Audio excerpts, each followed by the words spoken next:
Hi నమస్తే, welcome to popcorn Masti YouTube channel. ఎందరో మహానుభావులు అందరికీ నా వందనాలు.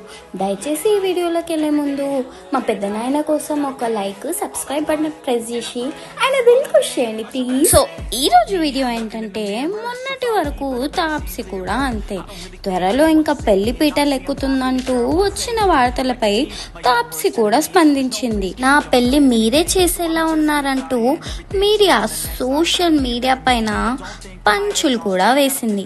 ఈ మ్యాటర్ని పక్కకు పెడితే, తెలుగులో డైరెక్టర్ రాఘవేంద్రరావు గారి దర్శకత్వంలో వచ్చిన జుమ్మంది నాదం సినిమాతో హీరోయిన్ గా ఎంట్రీ ఇచ్చింది. ఇంకా పెళ్లి విషయానికి వస్తే, తాప్సి కొంతకాలంగా డెన్మార్క్ బ్యాడ్మింటన్ ప్లేయర్ అయిన మ్యాథ్యూస్ బోతో ప్రేమలో ఉందంటూ నెల మార్చ్ 23న పెళ్లి జరిగిందంటూ వార్తలు వస్తున్నాయి. ఈ విషయం వాళ్ళ క్లోజ్ ఫ్రెండ్స్ ద్వారా తెలుస్తుందన్నమాట.